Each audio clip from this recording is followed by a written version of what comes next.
the viewers of your work can find themselves, or they can find themselves having an experience because you created something, and they get the experience through looking at it.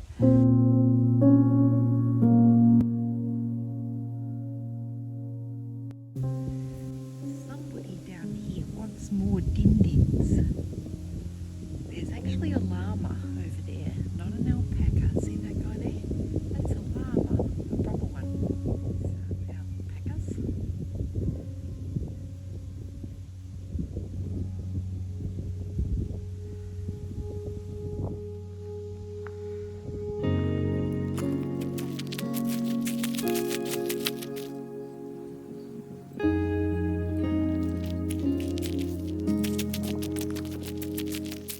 Guess where I am today?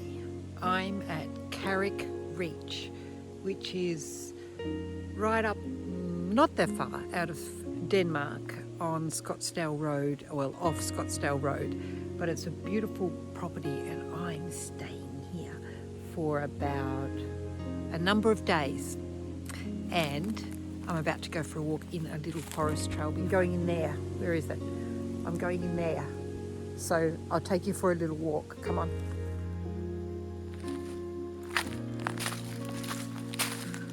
I love walking in big trees. I've been longing for it. And finally I'm here. This little track goes around and into a fire break.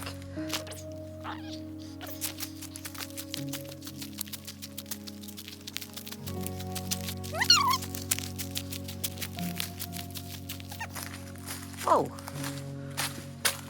it's a poopy palace. Most essential. Oh, look, it's one of those. An organic toilet. 2 organic toilets. I love it. Just what every home should have.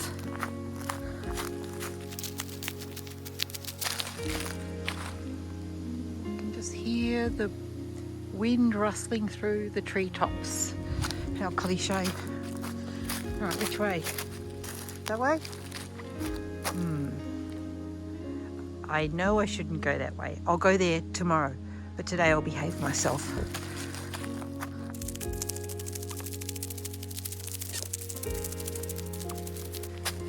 I think I might build a house here. Just a bit of bark thrown over the top. It just makes your imagination get fired up. Oh, I love it.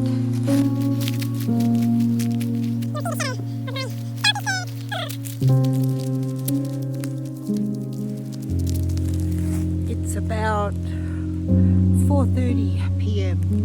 I love this time of the night, or the evening. You can just sort of see the light, the last light, catching the edges of the trees back there. It's good for painters. They can see the tonal changes. Oh, how very considerate. Right, let's do this.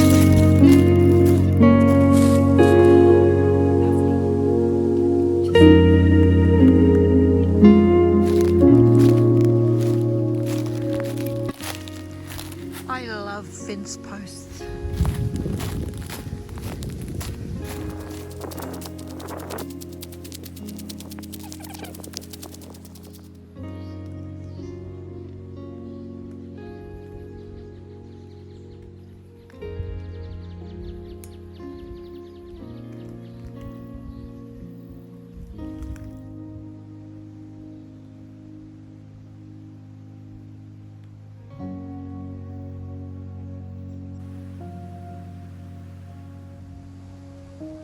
Just have a look at that. See in the background? See that beautiful soft tone of the distant trees or paddocks or whatever it is? And look at the difference between the trees closer in the foreground.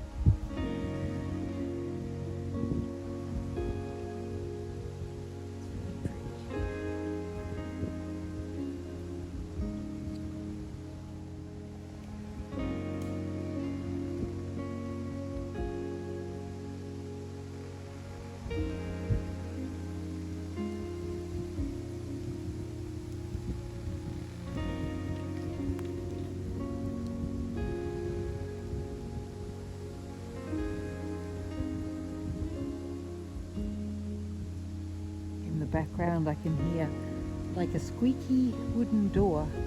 There's something leaning against something up there, making that squeaky noise.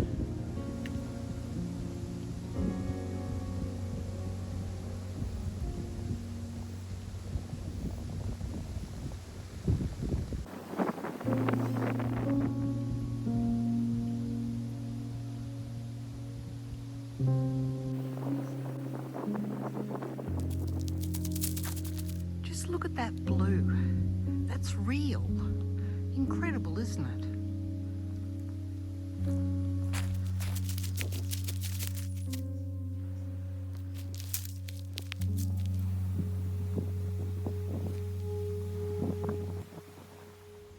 Well, my trip has been going extremely well. I've had many mixed feelings about coming down here because ultimately I'd like to move down here and have wanted to move here for about 20 years. And it's all about working out firstly what it is that I want to do for the next 10 years. I'm actually approaching 60 years old, so you know, I have a tendency to kill myself as in not meaning to, but I work myself into the ground if there's work to be done, as in physical work. I'll take to the shovel, the axe, the pick, whatever it is, and I have big visions, and sometimes they're just way too big for my capacity. And as a result of that, I've done quite a lot of damage to my body. But there's something to be said about how amazingly durable the body is when it's inspired. And this inspires me, I have to say. As I mentioned in my last video, as artists, it's so easy to lose your mojo because you're sitting in one place. Of course, it probably depends on what type of artist you are. Today I visited, oh, listen to those guys. You're laughing at me, aren't you? Shut up. Yes, I know. They're really having a go. Today I visited Jonathan Hook's gallery. He's a ceramic or potter, a ceramic artist, and he's been in his property in Denmark, a beautiful place, and I recommend going and visiting his studio and buying something. I bought a beautiful vase, which I'll show you later. He's been here for, I don't know, 40 years or something, and in the same place, and he finds his inspiration. I have to move around, and the country actually influences me greatly, as it does change. And the Denmark country is just magnificent, but mostly what I miss from the days when I was in Broome, where I had my roadside gallery, even though it was sort of off the road, was the direct communication with the public. And it's something about that communication directly, as opposed to a gallery, gives you a reason to do your work. It's just the feedback loop that gives you energy. It doesn't necessarily mean criticism, because you know that comes and goes all the time, and you can do what you like with that. That's a whole chapter in itself, isn't it? It's more to do with a little bit like I always talk about the story of the baker, and an artist can look at themselves like that they do this particular service for a community, and it involves the fact that they can express themselves or express creativity, and then the viewers of your work can find themselves, or they can find themselves having an experience because you created something, and they get the experience through looking at it. And that, you know, that flow of energy is actually what I find really drives me to want to create more work.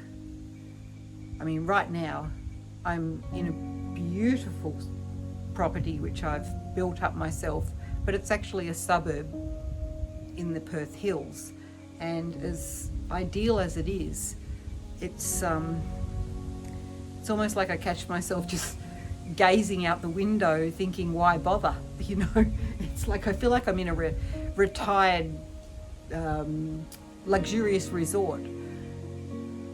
And you could say that this is a bit like a luxurious resort too, where I'm staying right now. I think it's the movement. It's the constant movement that we need, that you would never really actually find your nirvana. It's impossible for an artist. And that's why we create, that's why we paint, because we're in the painting process constantly looking for this buzz, this thing, this challenge, this way of expressing what would normally look like a tree or a dog or a sheep or a cow, that we have to keep trying to squeeze something more out of them, more cowness, more dogness, or something, whatever it is that rocks your boat as an artist. So yeah, I'm here with a bit of a soul search going on, trying to work out which way to go next. And I think a big move is coming up. It's just such a process selling a house, isn't it? Boy, I don't like that part. I want a magic wand where I could just go boing and be where I want to be. But there's all that click-clack in between. But I think it's worth it. If you're here to paint, if you're born to be a painter, then you've really got to serve that. But the hardest part, just in summary, is working out what it is that drives you to paint. And if you've lost your mojo, it's usually because you've got too comfortable and you need change and you need challenges. And I think most people can agree that that serves most of us fairly well. So right now I'm going to go inside and I'm going to have a big snack of cheese, pickled onions, salami, local pate, and maybe I'll have a glass of wine as well.